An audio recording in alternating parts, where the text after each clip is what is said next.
একটি ভিডিও, একটি ছবি কিংবা একটি হ্যাশট্যাগ মুহূর্তেই ভাইরাল। সোশ্যাল মিডিয়ার ভাইরাল ট্রেন্ড এখন আর কেবল বিনোদনের মধ্যে সীমাবদ্ধ নেই।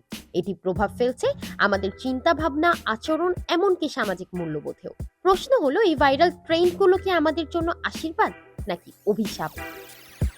আধুনিক জীবনে সোশ্যাল মিডিয়ার ইতিবাচক দিক অস্বীকার করার সুযোগ নেই। অনেক সময় সামাজিক সচেতনতা তৈরিতে ভাইরাল ট্রেন্ড গুরুত্বপূর্ণ ভূমিকা রাখে।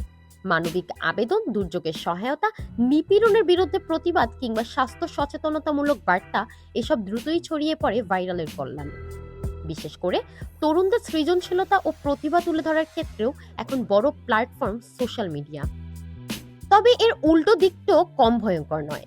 লাইক, ভিউ আর ফলোয়ার বাড়ানোর প্রতিযোগিতায় অনেকেই ঝুঁকিপূর্ণ চ্যালেঞ্জে অংশ নিচ্ছেন, ছড়াচ্ছেন ভুয়া তথ্য কিংবা অশালীন কন্টেন্ট। কিছু ভাইরাল ট্রেন্ড সামাজিক মূল্যবোধ ও সংস্কৃতির সঙ্গে সাংঘর্ষিক হয়ে উঠছে, যা বিশেষ করে কিশোর কিশোরীদের মানসিক ও নৈতিক বিকাশে নেতিবাচক প্রভাব ফেলছে। বিশেষজ্ঞরা বলছেন, ভাইরাল ট্রেন্ড নিজেই ভালো বা খারাপ নয়, এটি নির্ভর করে আমরা কিভাবে এবং কেন সেটি ব্যবহার করছি তার উপর। সচেতন ব্যবহার, তথ্য যাচাই এবং দায়িত্বশীল আচরণই পারে সোশ্যাল মিডিয়াকে ইতিবাচক শক্তিতে পরিণত করতে। তবে তরুণ প্রজন্মের মধ্যে সচেতনতা থাকলে যা তা ভাইরাল হতো না, এটা বুঝবে কে?